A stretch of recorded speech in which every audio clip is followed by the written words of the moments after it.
At LSI, we don't just follow trends, we help shape the future.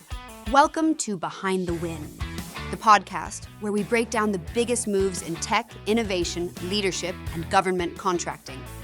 Here at LSI, we're bringing you exclusive conversations with the minds behind groundbreaking advancements, disruptive strategies, and industry-defining wins.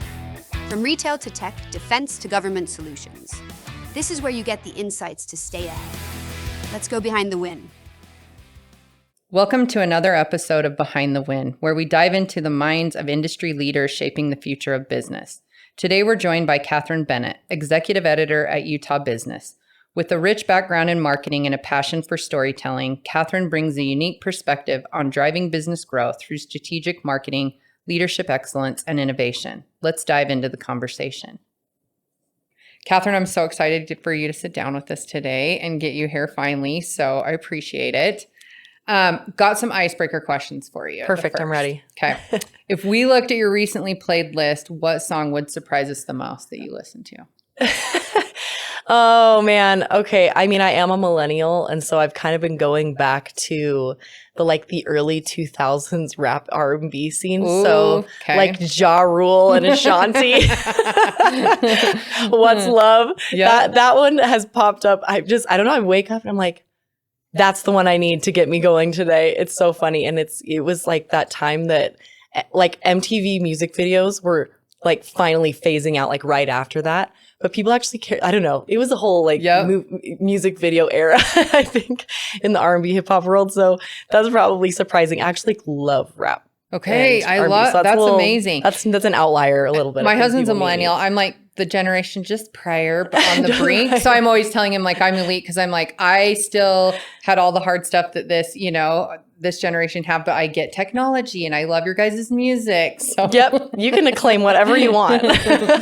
What's your go-to coffee order? Are you more of a tea person or soda? Great question. I mean, this is so cliche and I hate to even claim it. I do love a Diet Coke.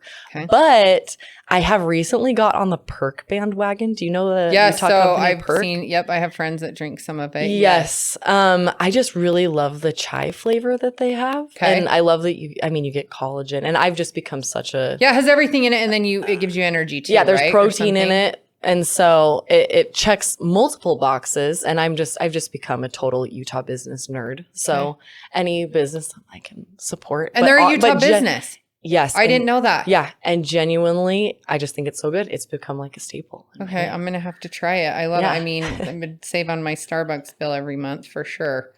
Catherine, could you share a bit about your journey into the world of marketing and how it led you to your current role where you're at today at Utah Business? Okay, this is a great question. I definitely feel like every transition that I've made in my career has been completely unexpected.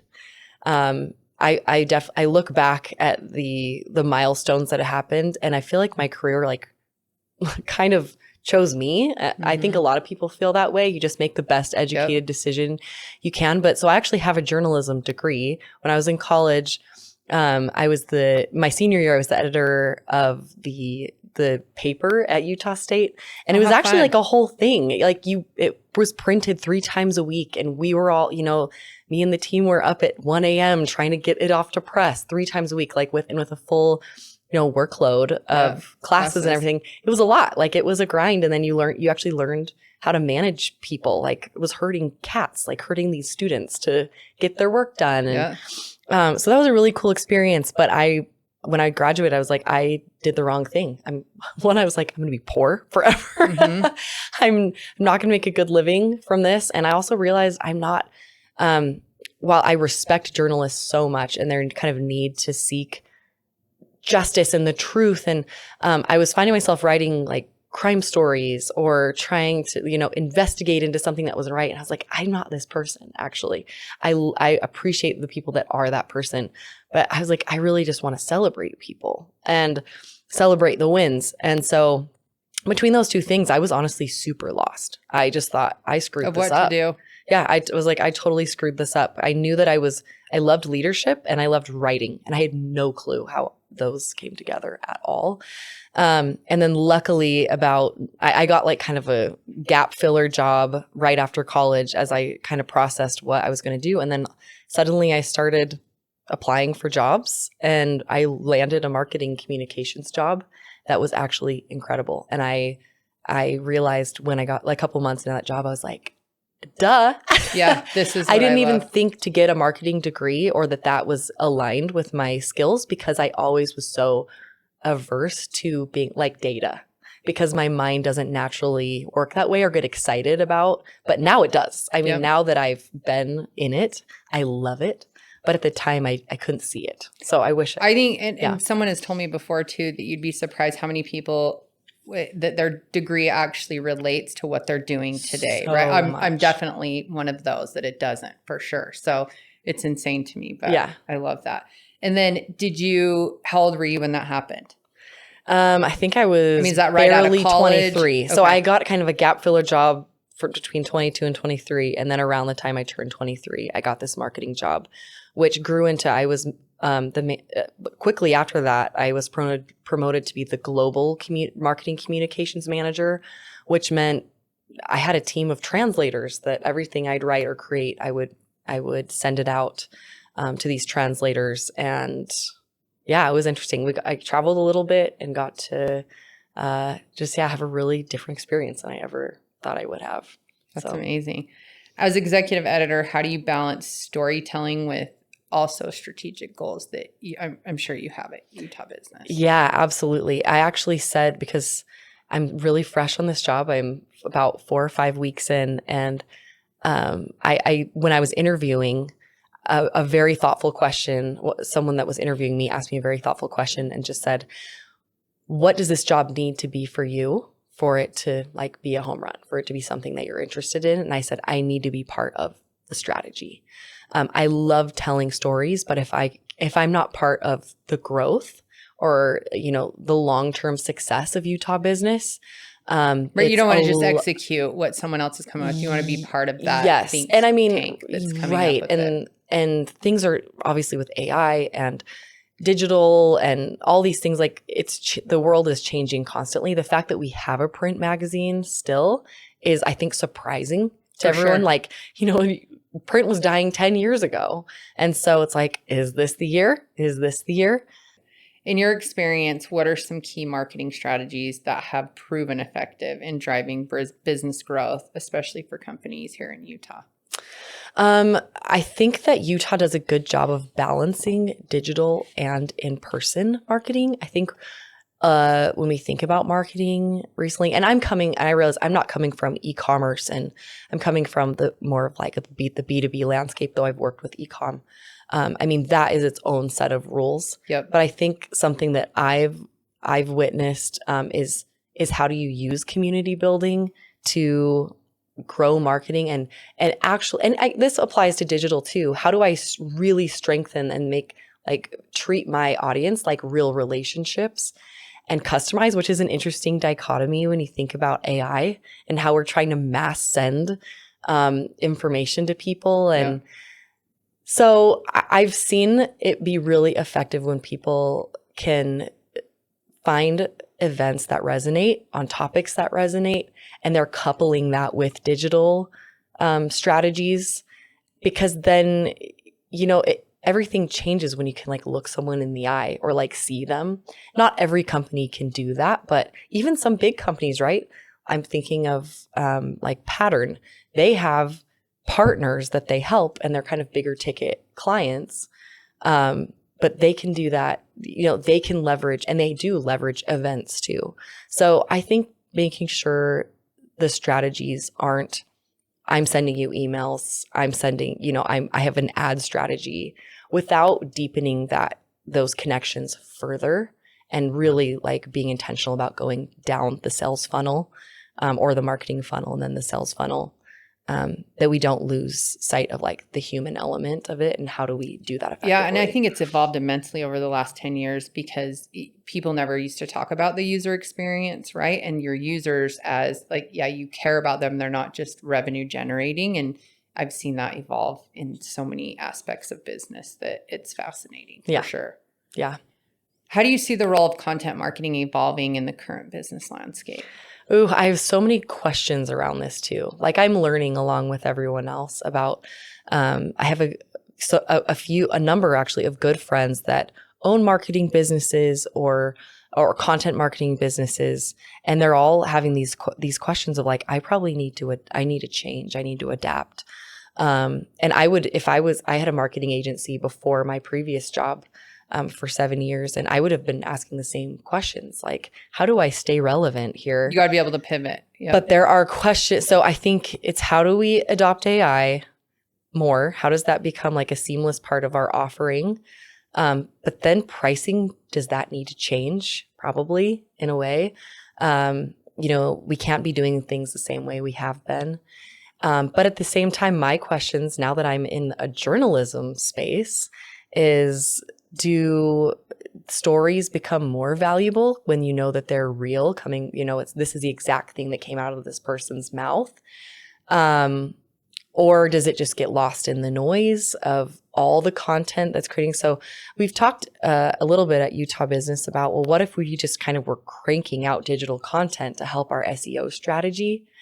And then I just think, man, it just feels so much less valuable. Like Right. when we're just creating listicles like everyone else that help people in business, versus talking to the thought leader on this topic and getting the words straight from their mouth. I guess, does that make sense? Yeah. And I think that education has changed today. And someone I interviewed on a different podcast a few weeks ago is, he's a journalist. Are you on TikTok at all? A little bit. Okay. So I'm gonna change that. I'm gonna get you hooked on it. But no, I was, and I got off. You're like, I'm in detox. I was like, we need more quiet time. Yes. So it's great. But one of them was Aaron Parnas, and it doesn't matter which side of the aisle you sit on, but for us, he's constantly in DC. He's doing stuff all the time. He can have 30 posts in a day. Sometimes it's 5, whatever it is. But what he said to me, and I think that that's great because I hadn't looked at it from an aspect of our businesses, that people want their content condensed, right? That they want to hear from it, like you're saying, from that leader, from that person, but it needs to be condensed, whether that's micro trainings, micro bursts, whatever it is. They want to get kind of this, and I don't know, 60 minutes or whoever invented this 20 years ago is like your world in a minute, right? Absolutely. 60 seconds. What do you, give me everything the I meat. need to know because I don't have the time. And I think that's where there's a huge crossover in the marketing world, and what I'm doing currently is I worked with a lot of brands to nail down what their strategy is. And so there's a lot of brevity in that. How do I say, this thing that's really meaningful and this big concept in so few words, and distill that down? And I think that 100% translates over into where we're going with content marketing. I'm like, I think about how I read content. It's like boom, boom, boom. I'm getting these 3 points and I'm moving on. And so maybe if it's something I'm really interested in, I'm going to go more deeper, granular, but that's pretty rare that happens. I just kind of want to know what's going on. And so I think that's the same with podcasts to a point. Questions like, can we organize this in a way that we can be done in 20 to 30 minutes? And it takes a lot more preparation. Producer's laughing right now as you said. I know. That's what I wanted, and he's like, then stop recording for an hour. I know. Well, and I know, but I do. I need it. I was like 15 to 25 minutes. Like, people want it quick. But it's tough though too, because then you do miss out on some of the nuances that way, and kind of the thought patterns people have. I don't know. There's things that you do miss, but I did have that feedback, like from some executive level people saying, I love this. I wish I could digest it faster. Yep. Make it easy for me. So I think that, and also video has been king for a while now, but I think every day it becomes more and more prevalent. Like if you have a podcast, video clips are important. Yep. And grabbing little sound bites is super important. And I think at Utah Business, there's opportunity to do a lot more with video so that you can pull people into the stories, because people will watch a video. I mean, we know our habits with things like TikTok. We know our habits there. And so if people are scrolling and that's how they get the hook into it, like that's, we should be doing a little bit more of that. Absolutely. can you discuss the importance of aligning marketing efforts with your overall business objectives? And this is, LSI has been around for 53 years, and we've had marketing just recently really paid attention to having marketing team and groups and such. And so where I came from, like this is kind of a foreign concept that they do need to be a part of it because they're the one that is telling your story, right? Marketing is. So they've got to have, like you said, a seat at the table when you're talking strategy. Oh, 100%. I feel so passionate, like to a really nerdy degree about this because I've seen things fall apart. Like marketing doesn't work when you're not part of that conversation. There's specific questions that don't get asked. And so then because you guys are looking at it from a different lens. The way that the business is just operating normally is counter. And marketers they ask really good questions that question the business as it's running now, or currently. And so I can think, and also as a marketer, I'm like, I was always asking my clients or the person I was working for, like, what am I measured against? Like any marketer should ask that. How is my success measured? And I'm asking that now in my current role. Like, how do you measure my success? And so if they can't immediately say, well, here's how, you're missing something in the strategy.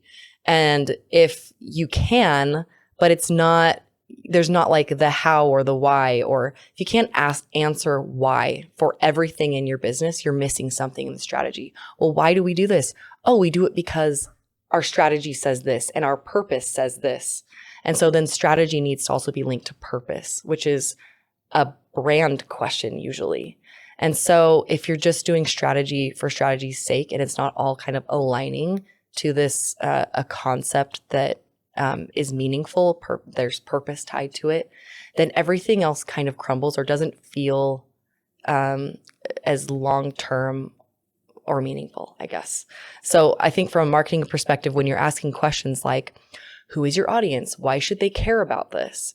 And then you see that those same questions aren't answered in other departments in the business, or in sales or in operations, and it's not all aligned, that it ceases to make sense. And then marketing has a hard time telling the story in a convincing way. And that storytelling, what I've come to learn is that's what helps drive revenue, right? Is that's sending people to, and I've talked about this a little bit. I had a really great sales leader that was on last week. And, the first ones who said to me last year was like, Sarah, you posted maybe like 2 things on LinkedIn. I need you to do 2 things a week. I need you to be more present, right? Some of these things that I'm like, this is like fluff, then people know who you are. And they said that we need that. My growth team did, so that it'll help us drive revenue. I think we often think that, if we post too much, you kind of think, well, everyone knows this. Like I'm being redundant by saying this again or saying it in this different way. People don't care, or I'm like, they actually really need you to continue to remind them what you do and why it matters, and tell that story in different ways. What's the challenge they're facing and how are you solving it, and show that in different ways, because they're going to forget. They'll go with whoever's, it's all about being top of mind. And so they're not going to mind unless you're literally posting the same post twice a week, every week.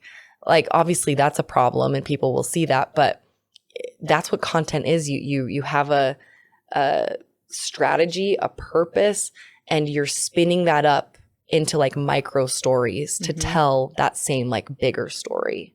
Yeah. And that you say, it's so great to me that you're just reminding them, because we are in book club and we have a book club at LSI that we meet once a month, and anyone it's open invitation, no obligation if anyone wants to join. And so the last few months we've done Mel Robbins' Let Them theory, right? Well, nothing in it. Every time we talk, everyone's like, this isn't anything we didn't know. It's just she's reminding us and have it be applicable and stuff like that. And so how you say it isn't, you don't need to be some mind-boggling new invention type content. You're just reminding people. And when you insert your own experience and your own story, it makes it completely unique to you and real. And that's what people want and need and care about. Resonate with. Yeah. And then they begin to trust you and you build that relationship with them. What role does storytelling play in communicating innovative ideas and initiatives? I think a lot of the innovations that are happening in our state currently And Utah has a lot. There's so much. There's so much. Okay, shameless plug, because our Innovation Summit is coming up in September. Love it. And so we want to hear, like, we want all of these people to flood the site and submit. What is it? Tell us about it. So it's the first year that we're doing the Innovation Awards Summit. In the past, it's simply been an awards ceremony, but we're doing a pitch event at the beginning. So we'll be selecting people to do like speed pitches. We'll have vendors. We'll have some speaker people, like a patent attorney will be there to speak, talking about investing, getting investors. So we'll have speakers there. We'll also have awards. We're going to try to get some students involved too. So we want to make it a bigger like celebration of all the things people are doing. And we have, it's cool to be able to have Utah Business do something like this, because the biosciences kind of do their own thing, and aerospace and defense maybe does its own thing. Right. And so, but to be able to celebrate it together, Utah Business has the perk of being the Utah Business brand is we can kind of bridge the gaps between industries, and that's what I hope to continue to do.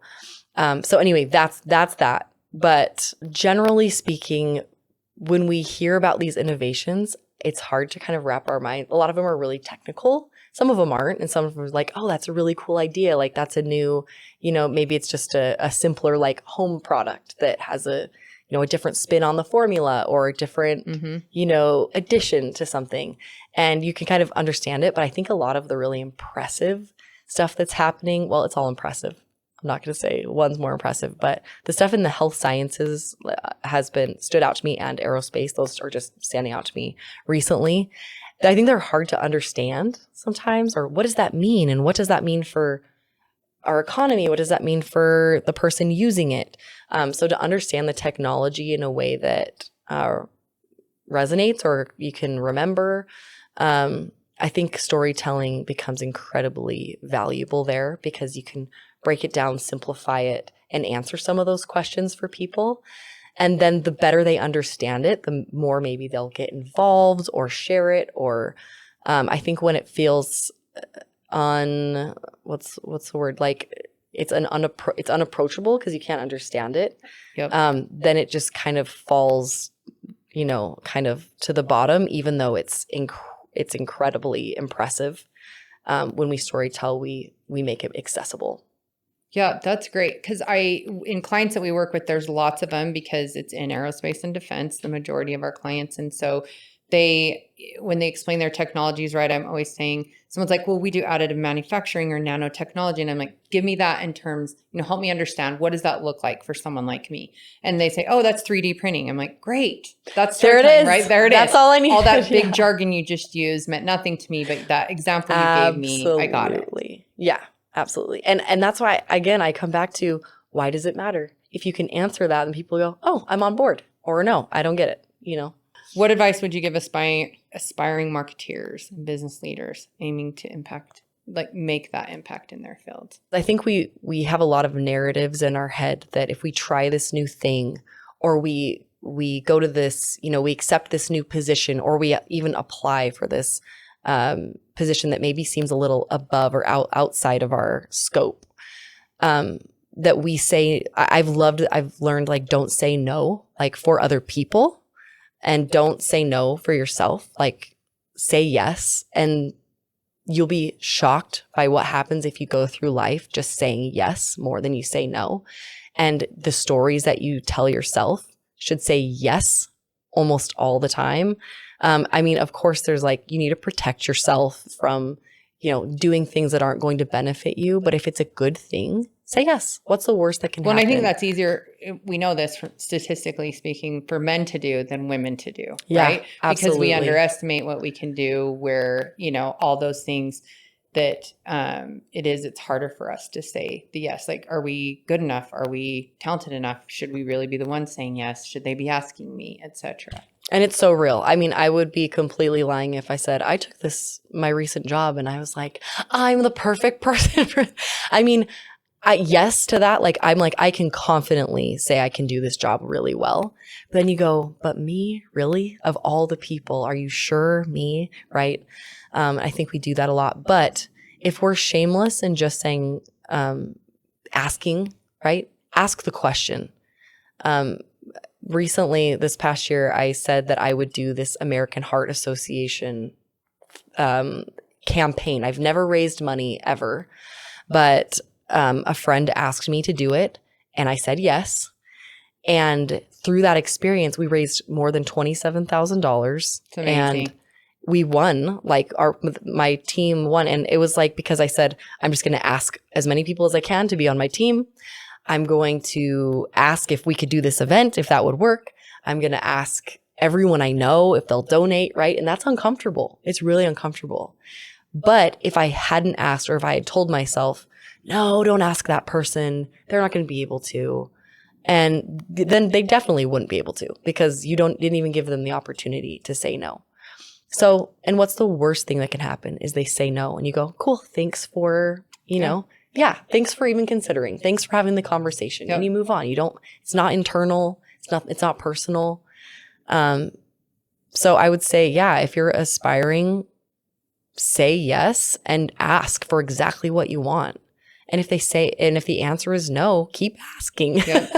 Keep asking until you get where you are, and ask for feedback too. Part of that asking is, what could I do better? How can I do, like, what more should I be doing? Who should I meet? Who should I get involved with? If you don't ask questions, you won't move. Absolutely. Where would businesses go if they want to know what's going on at Utah Business, what you guys are doing, what's coming up next, how to get involved? So, easiest way is utahbusiness.com. You'll get immediately recent stories. It looks similar to any news feed or news website that you go to. But if you kind of toggle down, you can nominate people. We always want to recognize who's hiding in the shadows that's doing amazing things. We want them to bubble up to the surface. So nominating people so that they can be seen in any of our awards, and then attending any of these events that we have going on. You can even say, I would like to be a speaker at one of these events. And anyway, and there's more to come on things that we're kind of building out and creating right now, but that's a great place to kind of a hub. It's the hub of everything. We'll link it there. Yeah. Catherine, thank you for sharing your insights and experiences with us today. Your perspective on marketing, leadership, and innovation provides valuable guidance for businesses striving for growth and excellence. And for our listeners, stay tuned for more episodes where we continue to explore the minds behind the success stories. Thank you.